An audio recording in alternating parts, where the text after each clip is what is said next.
meet again.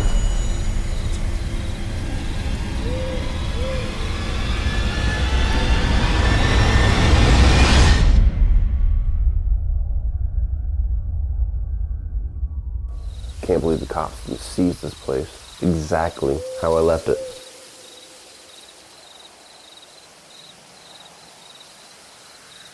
The fuck is that?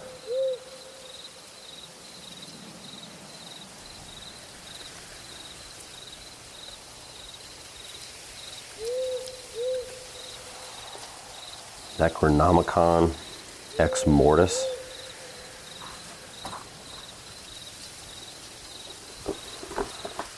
The fuck is this, skin?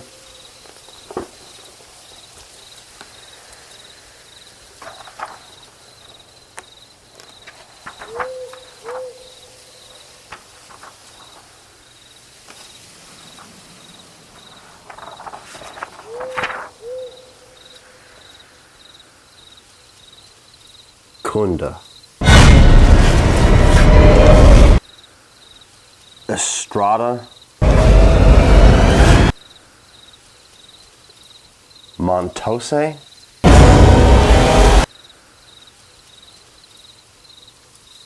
Conda.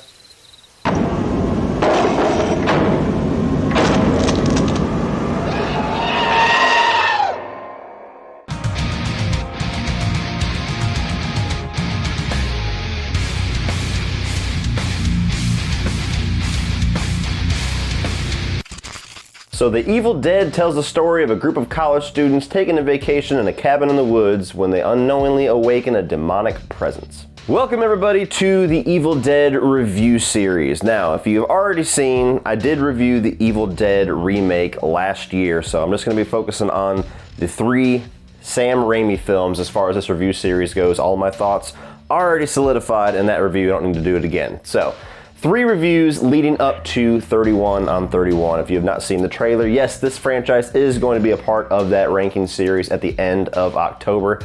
And The Evil Dead is one of the most popular, one of the most celebrated horror franchises that there is. So eventually, I had to review it, right? So let's kick it off with the original, The Evil Dead. Now, I have kind of a funny relationship with this film, this character of Ash, and just this franchise in general. I was actually introduced to Evil Dead when Freddy vs. Jason came out back in 2003. I was on message boards and, you know, a bunch of different movie sites talking about Freddy vs. Jason, you know, pitching ideas for sequels, and one of the biggest things that I kept seeing was Ash versus Freddy versus Jason. It was the biggest thing, and I was unfamiliar with who the hell Ash was. You throw out Michael Myers, you throw out Pinhead, you throw out Chucky, I know what you're talking about. You throw out Ash, and I was like, who?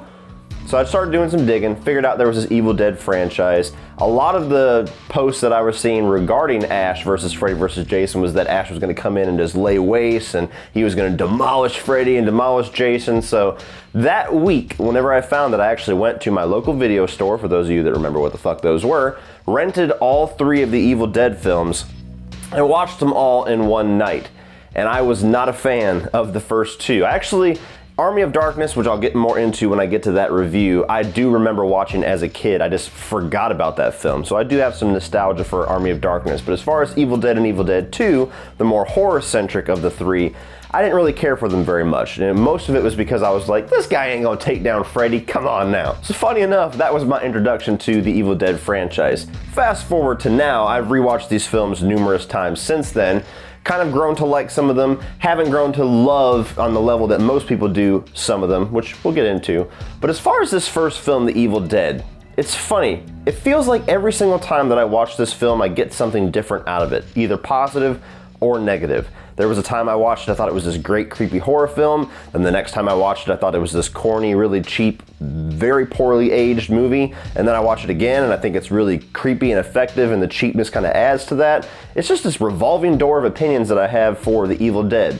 So as far as my opinion and where it stands right now, I actually really enjoyed rewatching this one. So starting right off with the positives of The Evil Dead, the main thing that I really remember and I appreciate about this is that kind of low budget, cheap, grainy quality that it has. Like, I watched it on the 4K release that I bought, and they even keep the little square aspect ratio which kind of keeps that dated, low-budget, cheap effect to it. But to me, at least when I watch it this time, that just adds to how eerie and creepy and kind of unsettling that this movie is, even down to the gore effects and the practical effects, which you guys know I'm a huge fan of practical effects. The Thing, the best movie ever.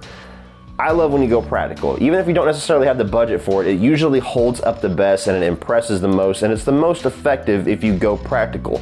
And this is one of those movies that showcases that.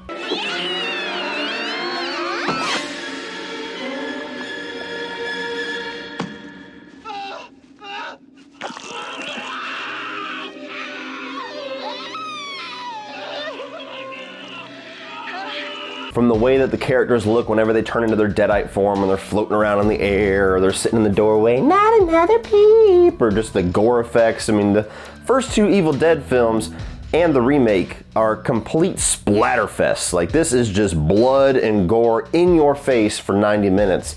And it's effective. Moving on from that, I mean, you gotta love the cabin in the woods setting. This is kind of the movie and the franchise that created, or made that setting so synonymous with horror. Cabin in the woods. I mean, that's basically a genre, a subgenre of horror all in itself now, is a cabin in the woods movie, and that's because of the Evil Dead. You get this secluded, not very structurally sound building where you're just surrounded by darkness and trees and fog and God knows what else beyond that.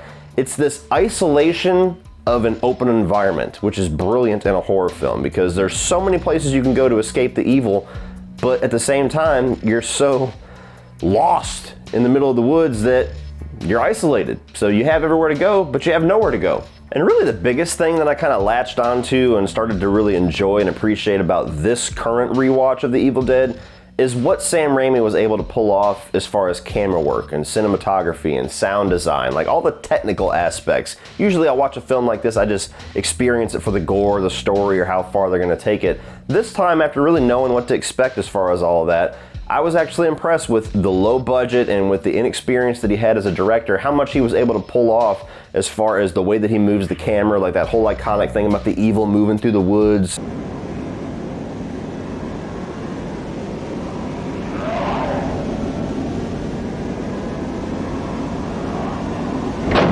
And the way that he has like these overhead shots of Ash walking through the cabin, and even the way that he frames some of the Deadite stuff, like with the chick underneath the door, that iconic image of her just kind of peeking out with the door latched in the chains, or even where the girl's floating around, the way the camera's kind of centered on her. There's a lot of really good camera work, and as far as sound design, not only the sound design of the Deadites and their voices, and how he goes from high pitch to low pitch, and some of the gore effects, how they're added into the squishy sounds that he brings to that, but even just the way that like chains sound.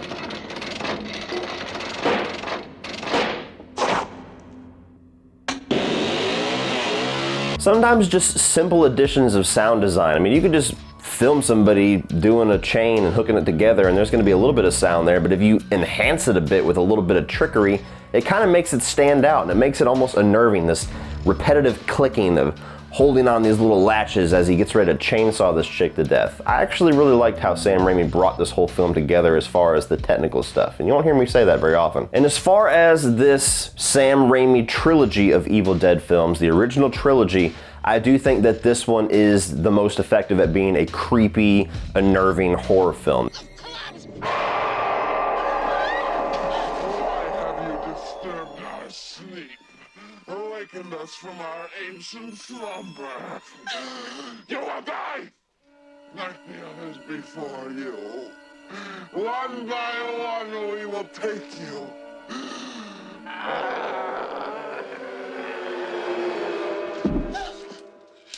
There's certainly some horror aspects in Army of Darkness.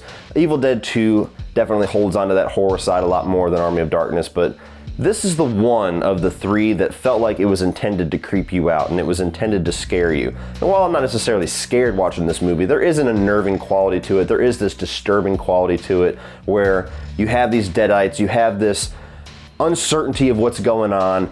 how to stop it, are you even able to stop it, who's a deadite now, the whole thing with the tree raping bitches in the fucking forest. Yeah, that's a thing.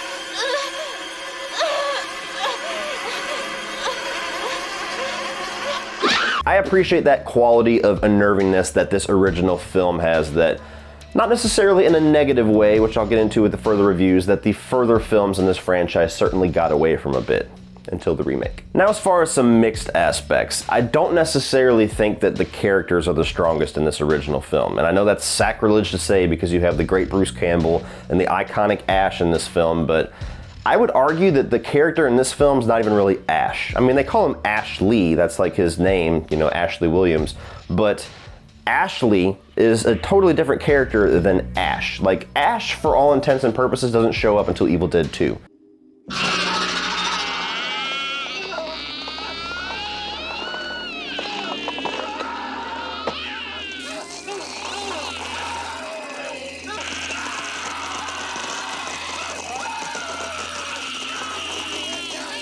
The way that we envision Ash, this cocky, smartass, one-liner, badass, chainsaw-wielding, boomstick holding, you know, iconic hero of horror. That's not who he is in this movie. He's just the guy who survives. He's kind of a little bit more cowardice in this, which is a piece of the personality that never quite leaves Ash completely, especially when you get into Ash vs. Evil Dead, but this is a character that doesn't necessarily stand out a whole lot in this film, and none of the characters really stand out a whole lot. It's much more in the template of the Friday the 13th films, especially the earlier ones, where some of those movies there's not really a standout character, namely the original, and it's the same thing here where it's just college students, they get possessed and picked off one by one, but there's not really any strong character traits, one-liners, huge standout moments that you would remember the characters for. In The Evil Dead, you remember it for everything that happens to these characters, not necessarily the characters themselves. And as far as negatives, it's the easy shot to take at this film. It's low budget, and it's independent, and you can tell it's a first-time director. There's small mistakes here and there that in some aspects do add to the charm of this film and the legacy of this film, but watching it in 2019, especially on a 4K transfer, there are some things about the way that certain shots are framed or the way that certain things are kind of spliced together, like how some shots aren't completely in focus, or even some of the makeup effects, which I do appreciate practical, but some of them don't necessarily age so well. There are certain things about the filmmaking aspects of The Evil Dead that are just pure amateur filmmaking aspects. So when you look at that, even though this film has a legacy on its own and has nothing to prove to anybody in 2019, when you watch it, there are some spots where you go, yeah, that's not good. But overall, guys, I actually enjoyed The Evil Dead. And like I said, this is a movie that I constantly go back and forth whether or not I really like it or just kind of don't quite get the appeal of it, but maybe from now on forward, I'll actually really like it because this rewatch, I enjoyed the practical effects, I enjoyed this simple cabin in the woods story, I enjoyed the amount of talent that Sam Raimi was able to show in the makeup effects and in his camera work and the cinematography and the sound design. And I just like that whole cabin in the woods feel that for all intents and purposes this movie brought forth. Not a perfect film. I don't necessarily hold it anywhere near to, you know, my heart, as close to my heart as a lot of fans of the horror genre did that grew up with the Evil Dead films, but I can appreciate what it did, and I do honestly enjoy this film for what it is. So if you like Cabin in the Woods films, if you want to check out this iconic franchise and figure out where this iconic character of Ash came from, look no further than The Evil Dead. Put on an apron because it's a splatterfest, but go out and buy it.